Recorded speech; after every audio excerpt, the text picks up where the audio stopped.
Ya sama kayak host gitu kan. Aku aja habis 1 liter botol nih. Ini ya, aku jadi baca juga pas baca ini panasnya nggak main-main karena habis olahraga pagi jadi ya begitu. Iya, kayak jarang banget nggak sih? Tuh, lihat tuh. Mendung tapi kayak Masih gerah kan? Kalau persediaan air di rumah kamu gimana? kalau aku sih disuruh hemat, paling minum sama mandi secukupnya aja. Oh, tapi kalau misalkan ya, kalau misalkan sampai terjadi kemarau gimana ya? Waduh, kalau sampai beneran terjadi, gimana ya? Jangan sampai deh.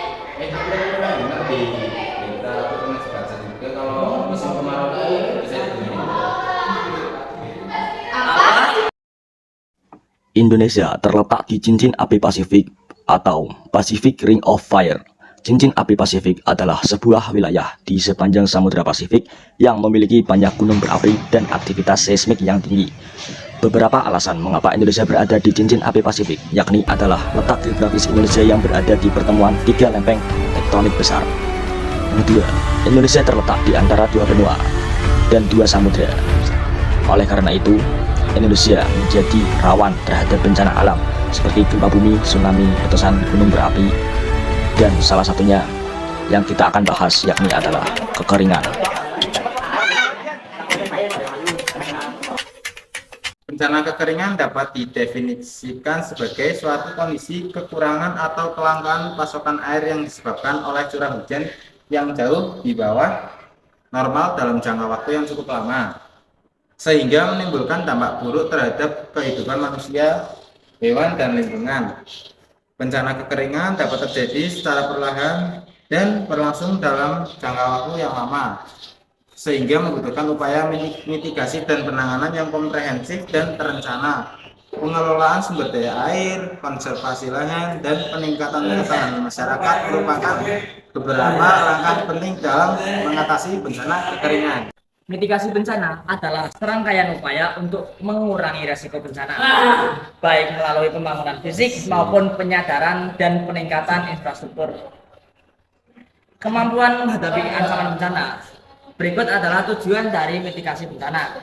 Antara lain adalah untuk mengurangi dampak keberlanjutan dan mengurangi dampak buruk yang amat ditimbulkan oleh bencana tersebut, baik korban jiwa maupun kerusakan infrastruktur ataupun kerugian harta benda. Jadi, mitigasi bencana adalah bagian penting dari manajemen bencana yang harus dilakukan secara komprehensif dan melibatkan sebagian pemangkau kepentingan, baik pemerintah, swasta, dan melibatkan semua masyarakat. Dengan itu, mitigasi menjadi efektif yang dapat diharapkan untuk mengurangi dampak buruk dari bencana tersebut. Kurangnya curah hujan. Kekurangan curah hujan jangka panjang dapat menyebabkan penurunan stok air danau, sungai, dan sumber air lainnya dan dapat menyebabkan kekeringan. 2. Pemanasan global. Peningkatan suhu global dapat menyebabkan peningkatan penguapan air dari lahan, danau, sungai, dan tanah. Penggunaan lahan yang tidak berkelanjutan.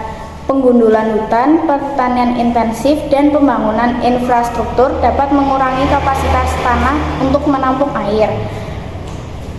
4. Pola cuaca yang tidak stabil. Perubahan pola cuaca yang ekstrim, seperti kekeringan yang diikuti oleh banjir besar, dapat mengganggu keseimbangan ekosistem dan sumber daya air. Dan mengatasi kekeringan. 1. Konservasi air. Melakukan program konservasi air seperti penggunaan irigasi efisien, penggunaan teknologi modern seperti sprinkle atau drip irrigation untuk mengurangi pemborosan air. 2. Reboisasi. Menyadari kembali hutan yang telah ditebang atau terlindungi untuk melindungi tanah dari erosi dan meningkatkan kapasitas penampungan air tanah. 3. Manajemen sumber daya air. Membangun sistem manajemen sumber daya air yang inklusif dengan mempertimbangkan kebutuhan semua pihak terkait.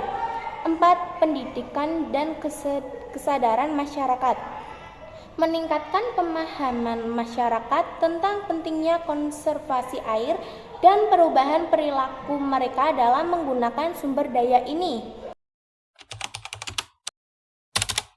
Yang pertama adalah dengan cara menanam pohon. Pohon berfungsi menyimpan karbon yang menjadi sumber utama penyebab pemanasan global. Dan dengan adanya pohon, zat karbon akan diikat oleh pohon dan disimpan untuk menjadi bahan yang akan diproses dalam fotosintesis. Menanam pohon menjadi salah satu upaya yang bisa dilakukan masyarakat untuk mencegah kekeringan di musim kemarau. Karena tanaman bisa memperbaiki iklim mikro melalui proses fotosintesis yang menghasilkan oksigen. Selanjutnya adalah menggunakan air secukupnya. Yang pertama, mematikan keran air apabila tidak digunakan. Yang kedua, mencuci tangan dengan air secukupnya dan tidak boros air. Dengan melakukan upaya yang telah dipaparkan, kekeringan akan berakhir dan sawah pun tumbuh dengan subur.